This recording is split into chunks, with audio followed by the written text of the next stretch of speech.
So good, so good, so good. Ready to rack to school and save big? Get to your Nordstrom Rack store today for thousands of deals from just $20. Because I want to look fresh. How did I not know Rack has Adidas? I got a new backpack. Score everyone's favorite denim, sneakers, boots, and activewear from Nike, Levi's, Steve Madden, Madewell, and Free People. Great brands, great prices. Everyone's got a reason to rack. Shop Nordstrom Rack and make it the best school year ever.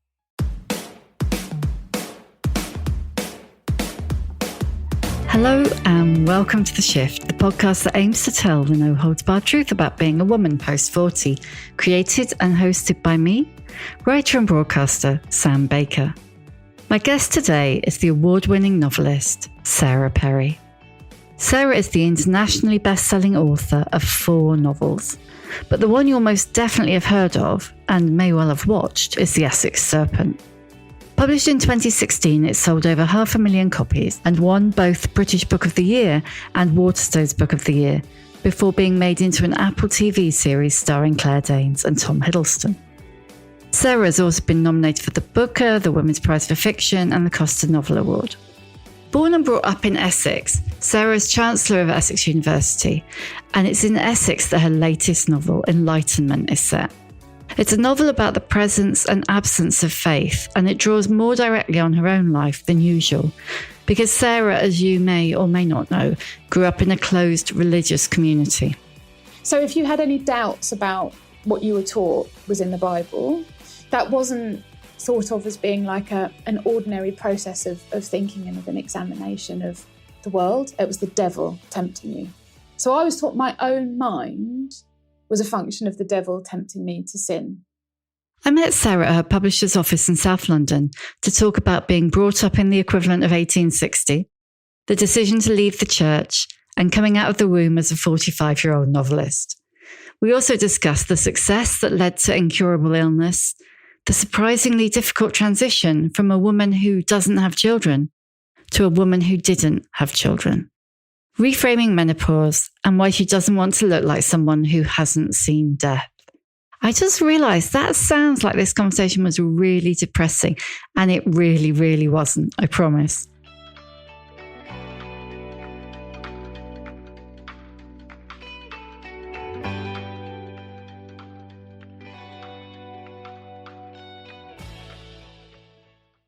How many times have we spoken now? Is this the third? I think this is the third.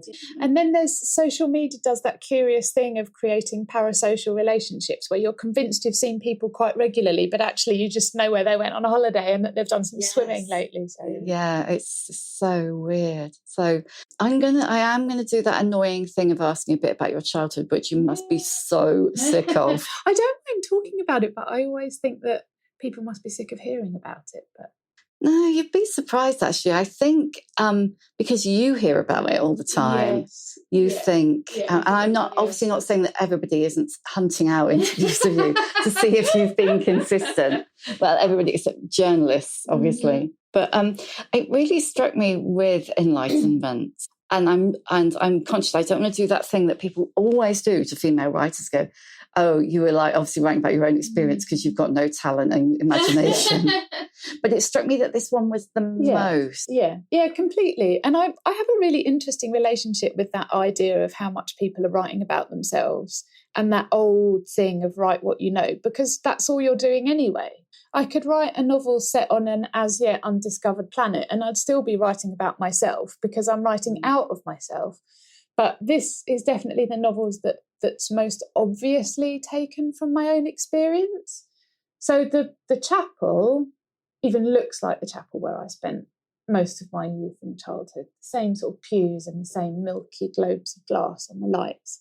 So I know you think everybody knows all about your childhood already, but they don't. So I was raised what we call strict Baptist, and people think that it's a capital B Baptist, but Baptist that was strict, and that's not true. It's capital S, capital B, so strict Baptist. It's a very particular sect, a very particular type of Baptist church. And the best way I can think of to describe it is to imagine that I was brought up in about 1860. So I wasn't allowed to wear trousers or makeup or have a modern haircut or watch television, listen to pop music, go to the cinema, any of that kind of stuff. And the Bible that we used was the King James Bible, and the hymns that we sang were Victorian hymns.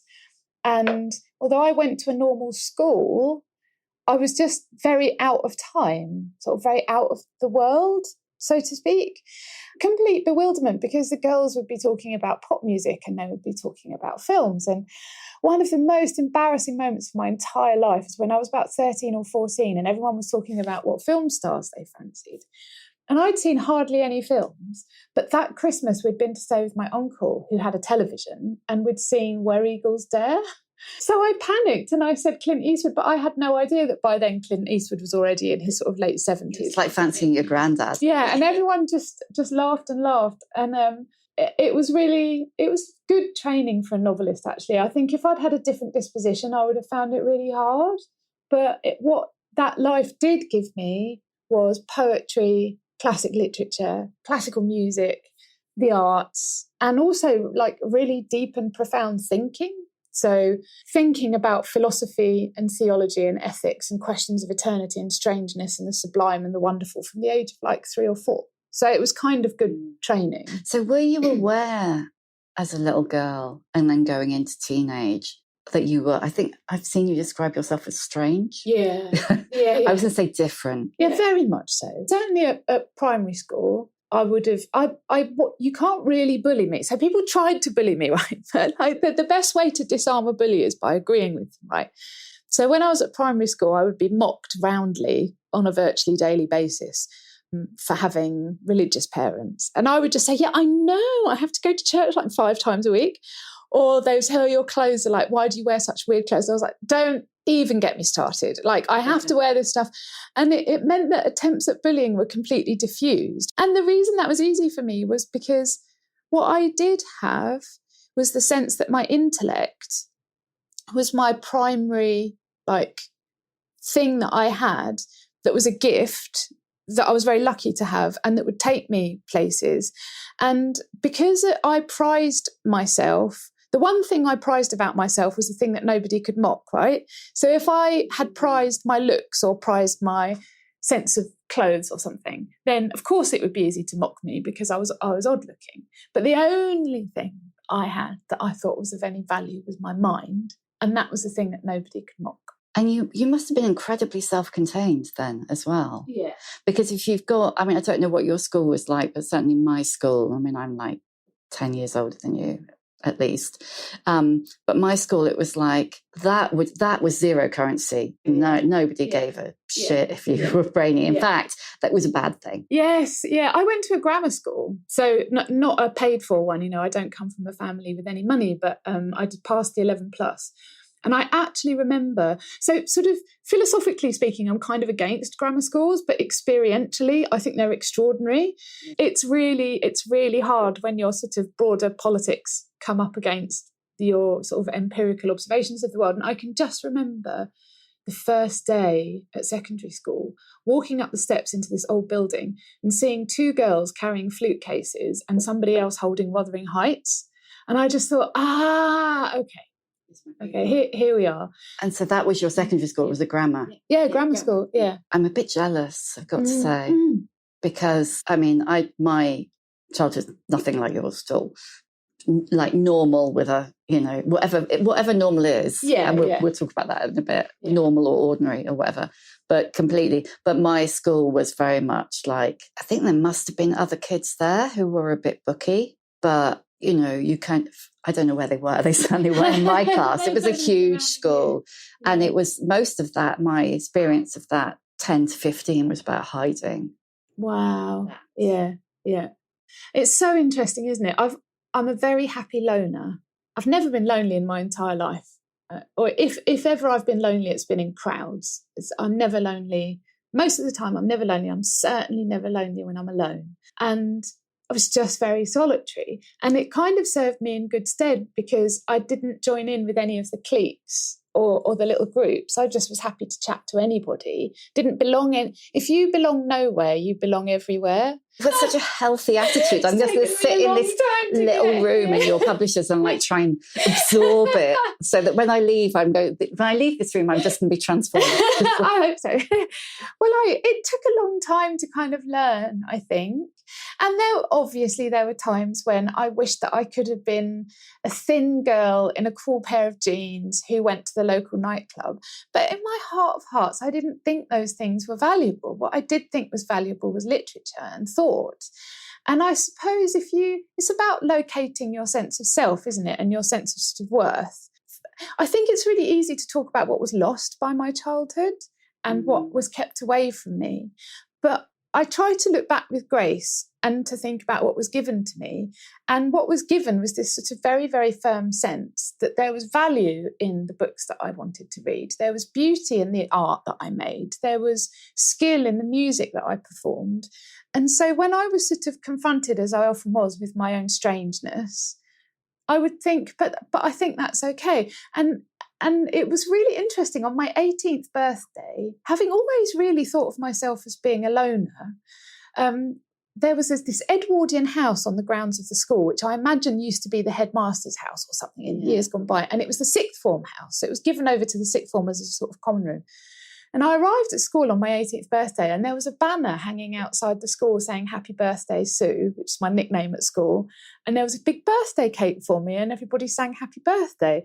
And it was such an interesting experience, because I remember thinking I never belonged to anyone, but that meant that I sort of belonged everywhere. Yeah. And that's a writer's disposition, right? Yeah. No, I think so. But it also, sometimes you talk to a lot of writers, actually, and the writers who are very comfortable in the loner space are often not comfortable with the other side of the writer life, which is having to sit here and talk to me, or having to sit on the stage and talk to 100, 200, 500 people. But you seem to...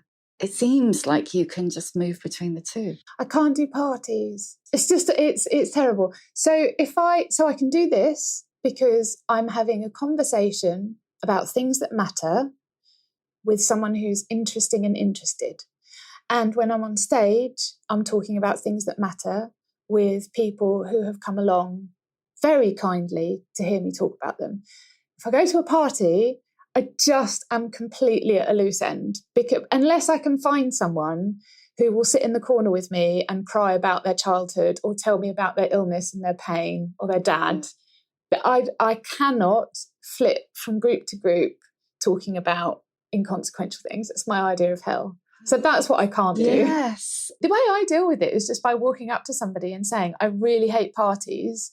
And then immediately start talking about something. And it's really, it kind of works, but also sometimes you just get looked at with complete bewilderment. But I've been looked at with bewilderment all my life. I don't mind. It's fine. And I think that's actually one of the really big lessons in life. And it has taken, I'm 45, so it's not like I arrived at this when I was 22 or something, but it's all right to be like visibly odd, like that. It's okay. And actually most people kind of think they are. I never stood a chance when I was young of passing for normal. And it taught me that I don't have to try. So if I go to a party or go somewhere and I feel strange and feel peculiar, well, that's all right. That's been 45 years of that. And I still have friends and have a career that I love. It's okay. When do you think you reached that point in yourself? I have to say, I found it very difficult in the MA. So I think I arrived at that point very early. And then I studied for a creative writing MA and then a PhD, 25, 26, when I started. And that's when I suddenly felt out. So were you actually at a point of doubt in your life at that point as well? Or did that almost create that? It was created by it. Because all of my life, literature had been the material of my ordinary day-to-day life. Books were not distinguished from each other as high status or low status. They weren't status symbols. They weren't a way of indicating who you are, what parties you go to. They were just books. So I would read, quite genuinely, the essays of William Hazlitt, 2 Terry Pratchett novels, Crime and Punishment, Jilly Cooper, Bleak House, and they were all books. And it was for me, literature was for me, and it was for everybody. And then I arrived at the MA, and I began to notice that actually it was an indicator of a number of things about how cool you were, about how smart you were. Did you read contemporary fiction? Did you use the right notebook? So I remember on one of the first lessons they started talking about moleskin notebooks. I thought they were bound in moleskin, as in the skins of and I suddenly thought, oh, holy shit, this isn't just an accessible love for people like me who are from an ordinary family in a tiny Essex town, never met any writers before until I did the MA. This is a thing that kind of cool middle class people do, and they want you to know that they do it. And that was that's the first time I really felt very much like an outsider in the wrong way. And then, of course, my style of writing was absolutely not what anyone thought was of any value. So the one thing that I'd prized myself on and that had carried me through, which was my intellect, my creativity, suddenly wasn't of any value there. So your style of writing wasn't of value because it was too, I don't know, ornate, gothic? Yeah, absolutely. Why are you writing about this? Why it's aren't you too Raymond descriptive. Carver? Yeah. And of course, now I understand that I should have realised that the distinctiveness and oddness that I'd been okay with in my character was also okay in my work. But it took years. It took really years for me to kind of come to terms with that. And it's interesting that coincides with you leaving the church through your teens and your early 20s, because you got married really young, didn't you? And was Rob in the church? Yes, presumably he was. So he was, but he wasn't raised in a sect. So he was raised in much more of an ordinary Baptist church. So he was in a rock band. That's not very strict Baptist. No, it wasn't. So he was just an ordinary Baptist. So, he knew about pop music and he'd been to the cinema and, he had band posters and he introduced me to contemporary culture, really, when I was 16, when we first met. But he was in the church and his parents would come to our church sometimes. Yeah. So we were both churchy people.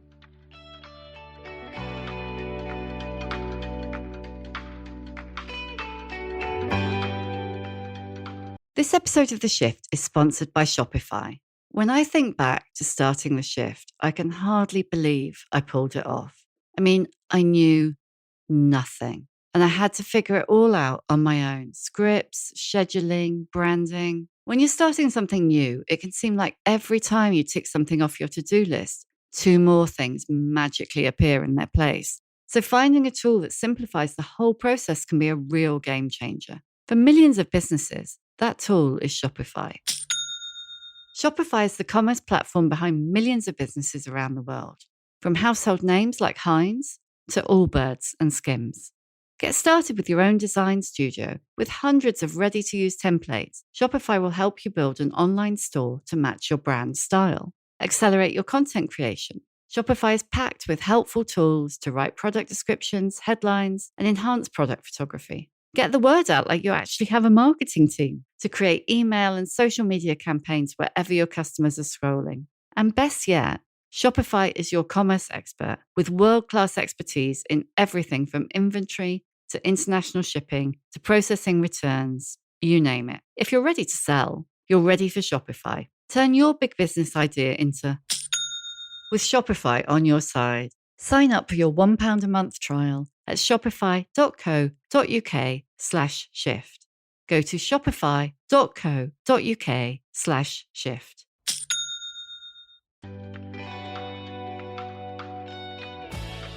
So that point, you had no yearning for life outside. Oh no, absolutely, I did. Yeah. So it was a strange thing what I yearned for.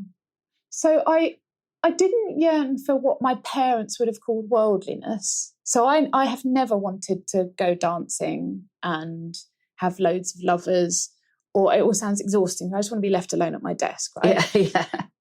But what I did want was my freedom. And that's what I didn't have. Freedom to think, freedom to do stuff. So my whole youth, and right up until the age of 27, everything I said and did, and even everything I thought, was examined against the entirely impossible standard of every word of the Bible. And even though I smoked sometimes and I drank and... Were you allowed to do that? No. That was this was all kept very, very secret. I had no liberty of thought. And that's what was really frightening for me. So if you had any doubts about what you were taught was in the Bible, that wasn't thought of as being like an ordinary process of thinking and of an examination of the world. It was the devil tempting you. So I was taught my own mind was a function of the devil tempting me to sin by sort of leaving the church or not agreeing with scripture. And you cannot be a novelist when your mind is kind of clutched like that. And in 2007, Parliament began to debate equal marriage legislation. And what that meant was that suddenly all the churches, conservative evangelical churches, started talking specifically about gay people. And, you know, my husband and I had never been homophobic and never had a problem with our gay friends or gay people that we knew. And we'd been able to kind of almost keep that separate from the kind of Sunday worship. But when it's coming from the pulpit, then you have to put your money where your mouth is, right? And it had come up in the sermon. And, you know, although it wasn't loathing for gay people, it was a loathing for the idea of gay marriage and what that would do to, and, you know, and I remember driving home from church and Robert was driving and his hands were on the wheel. And I just thought, well, we have to talk about this. And I said, Rob, you know, they're going to vote on equal marriage. And I saw, I can remember this clear as day, saw his hands like clench the steering wheel while he was waiting for me to say something. And I said, I hope the legislation passes. And his hands relaxed and he said, me too. And then I said, we have to talk about this. And we had a long conversation and realised that we'd spent all our lives having a faith. I still have a faith, but we'd spent all our lives subordinating our intellect to what we were told from the pulpit, and we just couldn't do it anymore. So we left. And we moved to a different part of London. And occasionally people talk about the happiest day of their life, and they'll say it's their wedding or it's when their first book was published or where their child was born, whatever it is.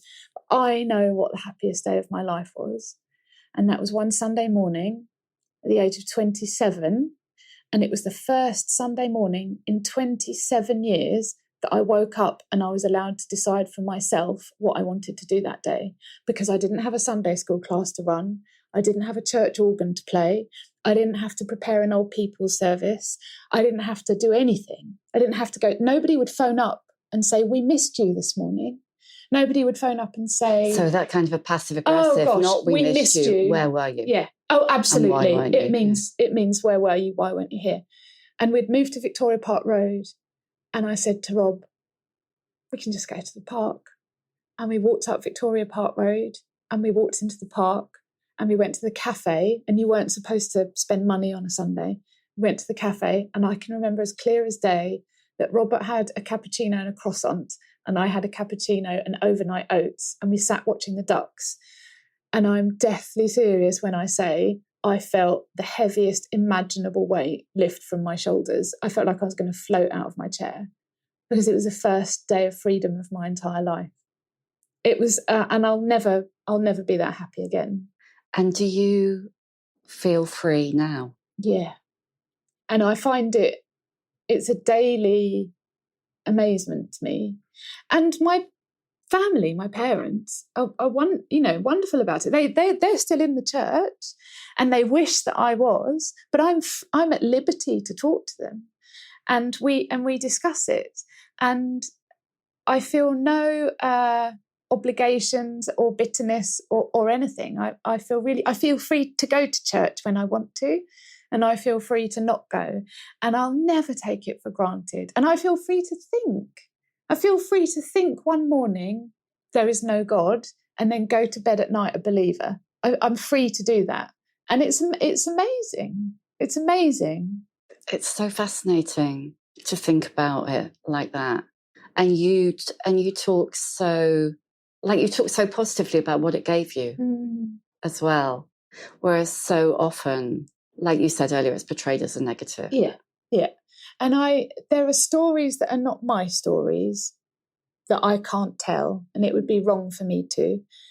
But there were people in that environment who suffered terribly as a consequence of the kind of atmosphere that it was. And so I'm very conscious that my experience of it was preserved in some way from the worst outcome of it, and preserved partly by my nature. Like, if I'd been like some of my sisters who were more outgoing and wanted to wear makeup and high heels and go dancing, well, I would have been unhappy. But I came out of the womb as a sort of 45-year-old novelist, basically. So it all landed where you were always meant to be. Yeah. So how many sisters have you got? 4 elder sisters. 4 elder sisters. Yeah. And are they still in the church? On and off, and I don't like to talk about their experience too much. Yeah, and it's but I would say sometimes people kind of expect me to have been cast out, or to not have a good relationship because that's what a cult would do. But it wasn't a cult where there's that kind of terrible emotional hold that people have. It wasn't like that. There was an emotional hold, but not to the sense of like excommunication. So we're all still very close and close to my parents, which is a blessing. But yes, discussions with my father can occasionally get quite heated. So, I mean, you left effectively so that you could write. You wrote After Me Comes the Flood, and then you wrote The Essex Serpent. And that was nuts. Yeah, it was not crazy. To put too fine a point on it. And then you got really ill, didn't you? And it struck me as quite interesting. But this is me putting my own experience with my health onto your experience. That the point you got, is it Graves' syndrome? Is it Graves' disease? Graves' disease. And a ruptured disc.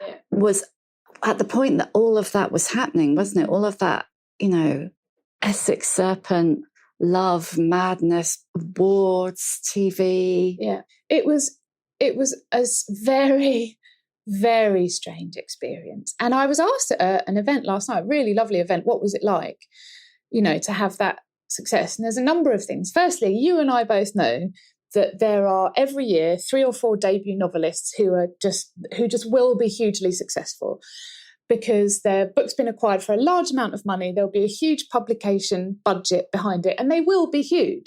And that has never happened to me. The Essex Serpent was a genuine word of mouth success. It was a £10,000 advance, 3-figure marketing budget. And I remember, and I hope you don't mind me saying this, the very first review, and we were on Twitter when Twitter was a nice place. Yes. Back in the day.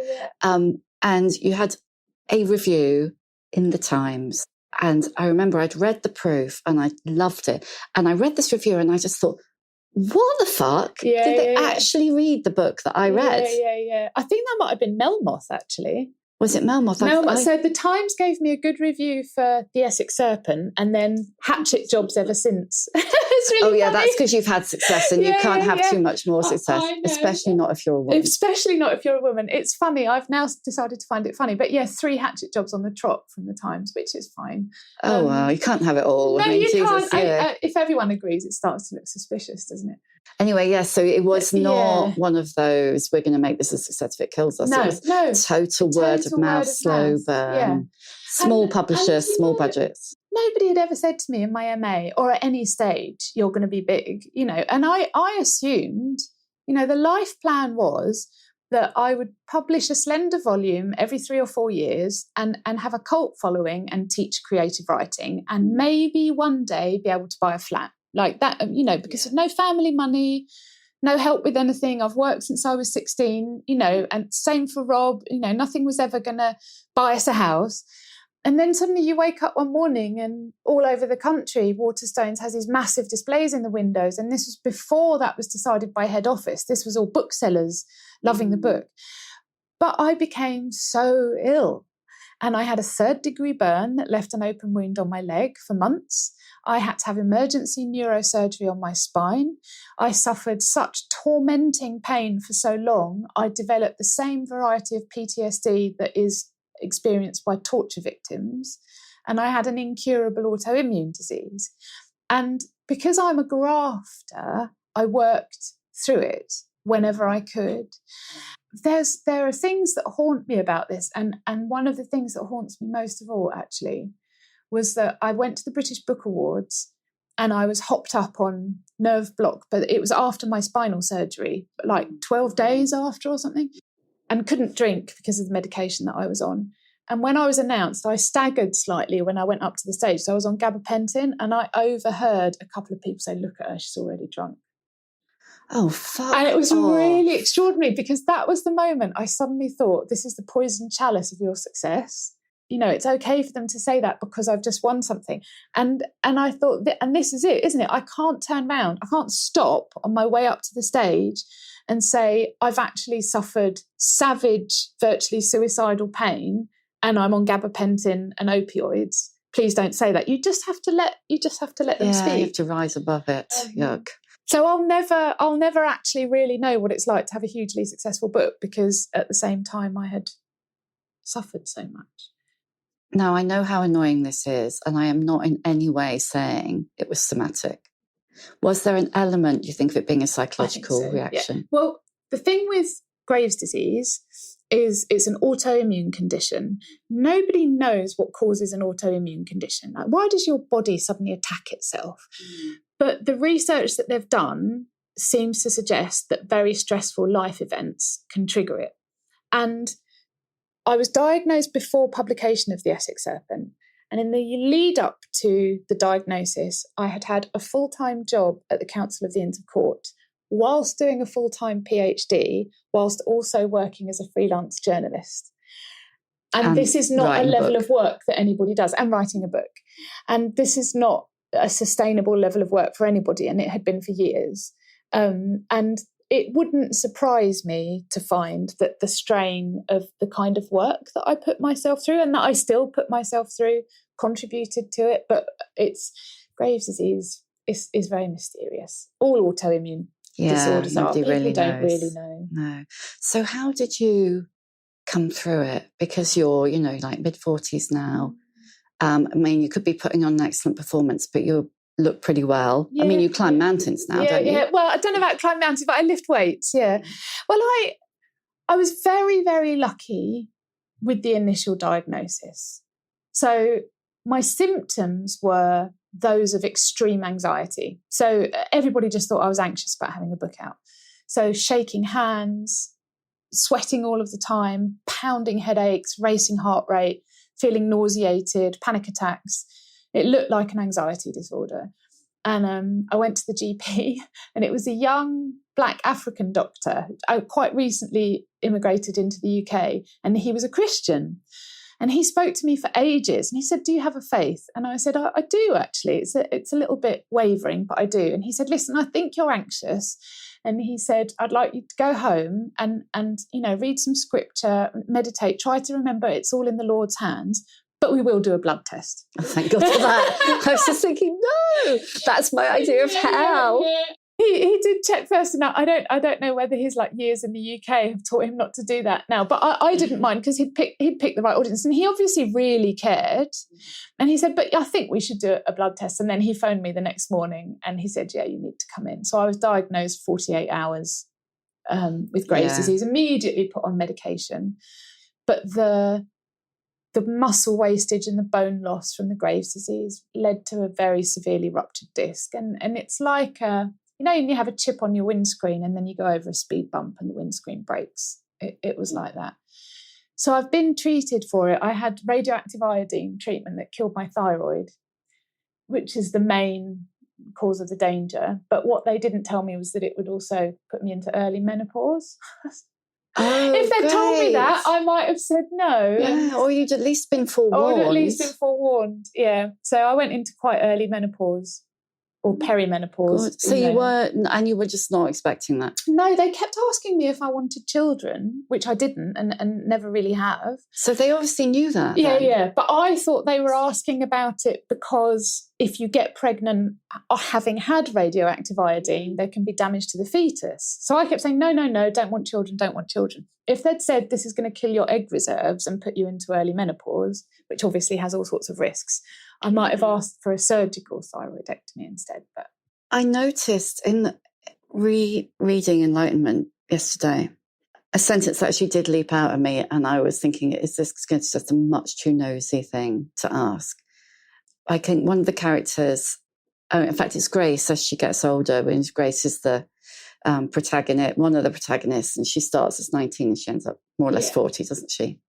where it's just a little passing mention where she talks about kind of basically the transition at around about 39, late 30s, 40, of, going from a woman who doesn't have children to a woman who didn't have children. Yeah. And is that very much so? And I think one day I'd like to write about it directly.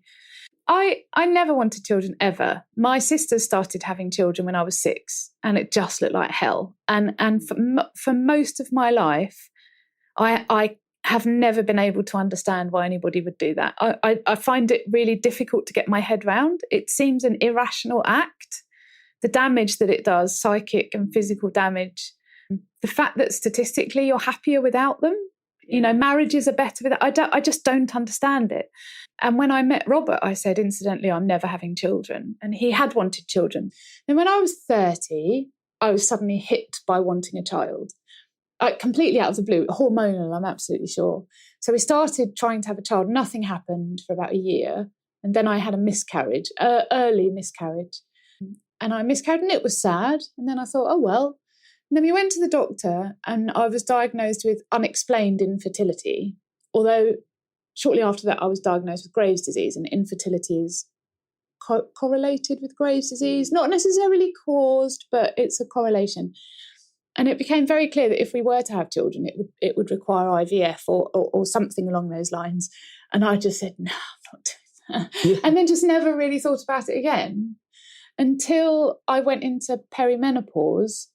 And I think it was hormonal. I suddenly had this really strange moment of grief of thinking, well, I didn't have children. And I have found that a really interesting experience because it is quite sad. It is quite sad. And I'm learning more and more in life that it's all right for some things to be sad. That's absolutely fine. And so I allow myself now to feel a little sad and to wonder what it would have been like. But also to feel really happy that I made the right decision and that I have a very, very happy and peopled life and lots of children in my life and lots of nieces and nephews. But the grammar change from don't have children to didn't have children for a woman is quite something. I had not thought about it. And that when I read that yesterday, it was like, and I hadn't noticed it the first time I'd read it either. It was like flashing. It's like almost like I had flashing lights around it. I was like, yes. And it's so, what you just said is so interesting about this kind of sudden grief out of nowhere, because nobody else has ever said that before. But I actually wrote about it in the book, The Shift. And like you, I never really wanted children. It also didn't happen for us. We were a bit like, well, we'll see. It didn't happen. Never wanted to go through the IVF thing. But I went what I thought was quite early, which was like 46. And I remember seeing a gynecologist, which I won't bore on about, for other stuff. And her looking, literally like ultrasound up me. And her going, oh, well, we won't need to worry about that because you're all out of eggs. And I remember going back to work and like sitting in the loo and bawling my eyes out. And I did not want children. Yes, exactly. And had never wanted children. But still, there was something about that door closing. Yeah, you wanted to be your choice. Yeah. And when I discovered, actually through Reddit, interestingly, that 40% of women who have radioactive iodine treatment on their thyroid go into early menopause.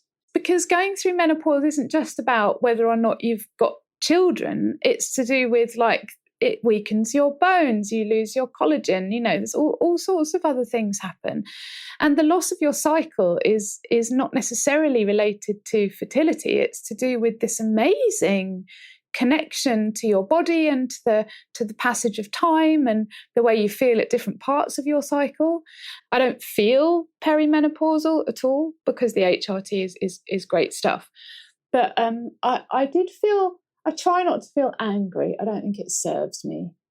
It really doesn't. And it's poison. But occasionally I feel angry. And it would have been nice for someone to say, by the way, this could happen. I mean, that's not a small likelihood. No. It's not 1% or even 10. It's 40.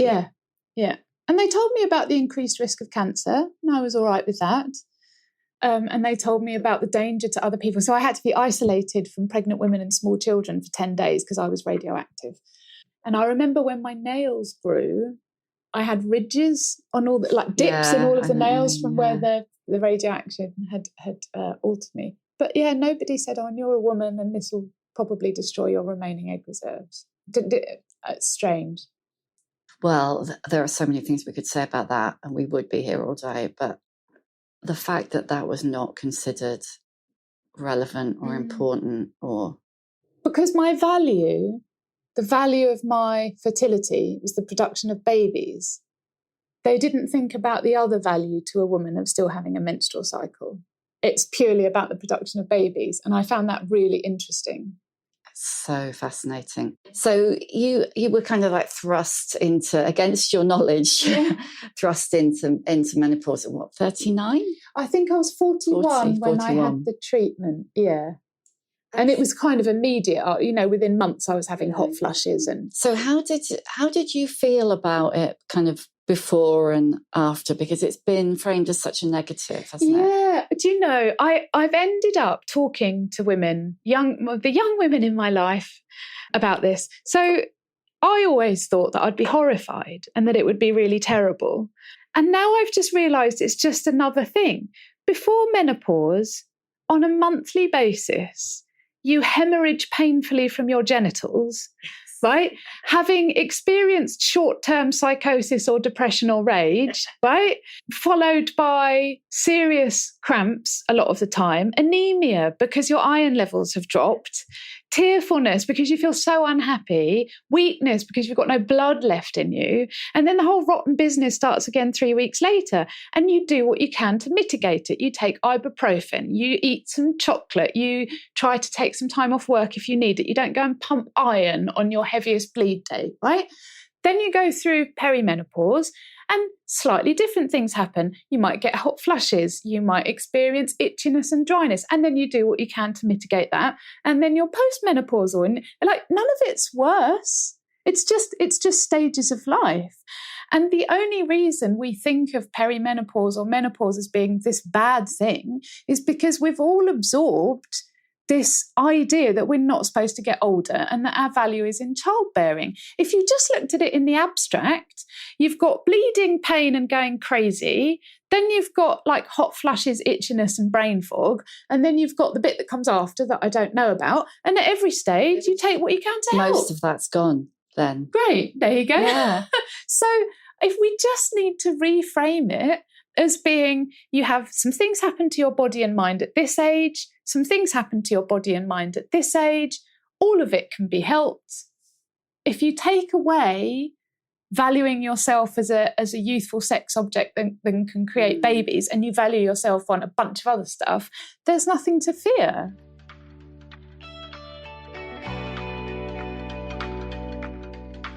This episode is brought to you by the world's first reposado from Tequila Herradura. Made with slow-cooked, hand-harvested agave sealed into oak barrels and aged 11 months. Before being enjoyed in your glass. Experience the world's first reposado. Tequila Herradura. Please drink responsibly. Responsibility.org. Tequila Herradura. 40% alcohol by volume. Imported by Brown-Forman, Louisville, Kentucky. Herradura is a registered trademark. Copyright 2025 Brown-Forman Corporation.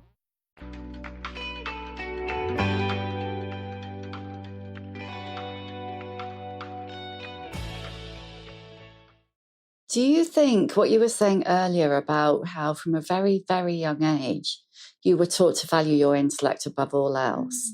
Do you think that has given you a healthy approach to aging? Yeah, I think so.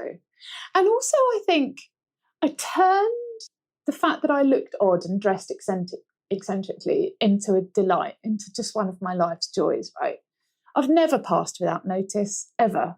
All my life, I've been noticed when I come into a room because I've got a shaved head sometimes, or waist-length bright red hair, or an absurd dress that I made myself, you know. So I've always been noticed. But I've never been noticed because I was tall and tanned and young and lovely like the girl from Ipanema. It was predicated on a bunch of different stuff.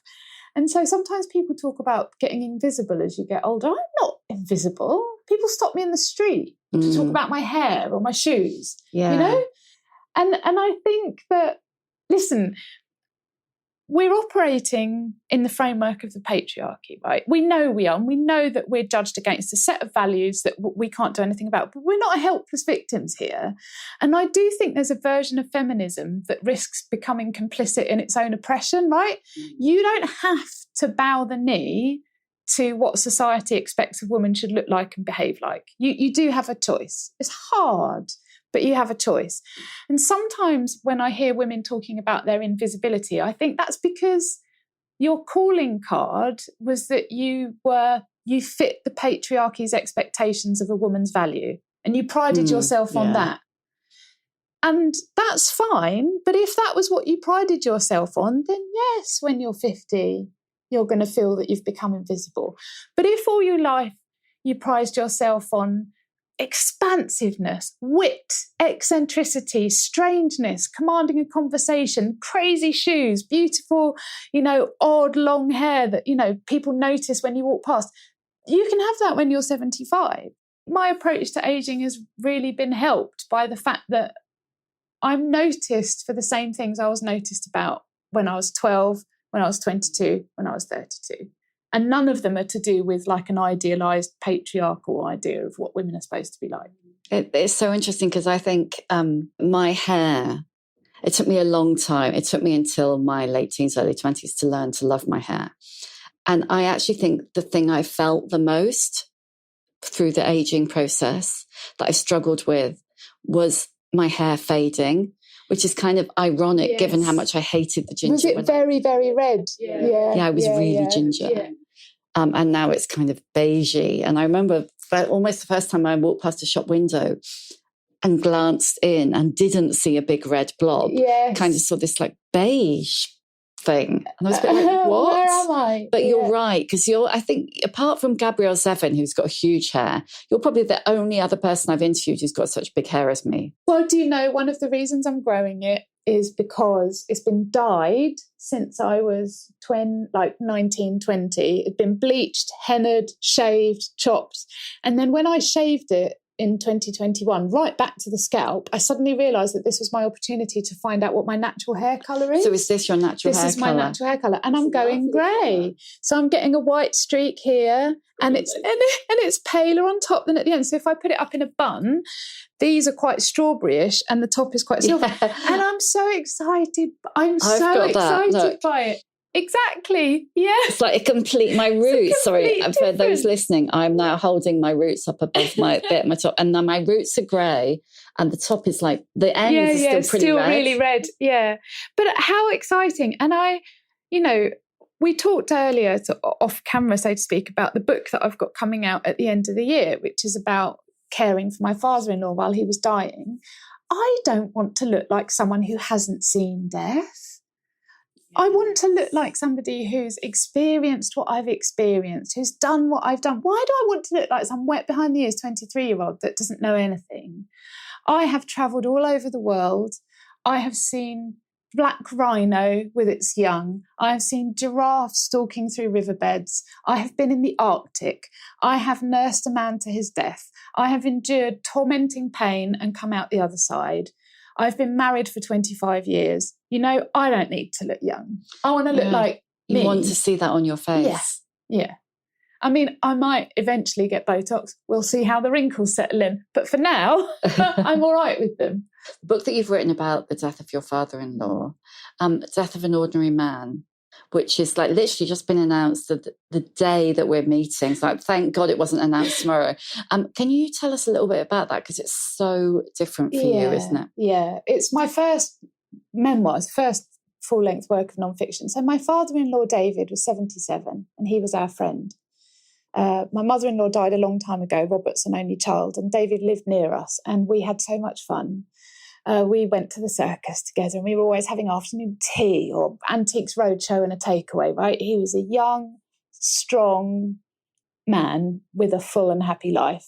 And then he got cancer and he was dead 9 days later. And The cancer was so fast. In fact, really, it was 8 days because he died at 3 a.m. So it was 8 full days, but we say 9 days because of the dates. Oh my God, that's so quick. And it was so quick that the NHS and social care could not move fast enough. So I just nursed him to his death. And eventually, for the last 3 or 4 days, we had carers and we had night carers. But to begin with, it was me and Rob watching a man die. And so I've written a book that is an account of the death of an ordinary man. But of course, it's an ironic title because no one's ordinary and he wasn't ordinary. And I've written it because I must. That's my approach to everything that happens to me. But because I want to be a companion to people to whom this happens, because it's not written about. We have books about death and dying, but they're usually written by professionals. There's very few accounts, blow-by-blow accounts of what happens to a body when it's dying by an ordinary person who just watched it happen. So I'm hoping that it will be beautiful and it's funny because David was very funny, but helpful too, and that it will be there when people need it. It's so interesting because when we were, as you say, when we were talking earlier, it occurred to me that, I'm a 58 and whilst I have known people who have died, obviously you don't get to my age without that, a friend died in a car crash and, elderly relatives, I've seen bodies deteriorate, but I have never seen anybody die. And I'm struggling to say the words pushing 60, but is what it is, and I think that's something about the way we live, isn't it? Yeah, we should have seen it. We should have seen it, and that's what I felt very powerfully. And I write about this in the book that there was this moment when David became incontinent. And there was nobody there; it's just me and Rob. And honestly, I felt a hand on my shoulder, and I knew there was a woman behind me who'd done it before, and I knew that behind her there was a woman who'd done it before, going back thousands of generations, and I just knew I could do it. It's just death. It's just death. Happens to the best of us, literally. And I was fine. And that's sort of what I wanted to try to convey in the book, that it's the saddest thing I've ever seen, and it's also completely fine. And that's what we need to talk about, I think.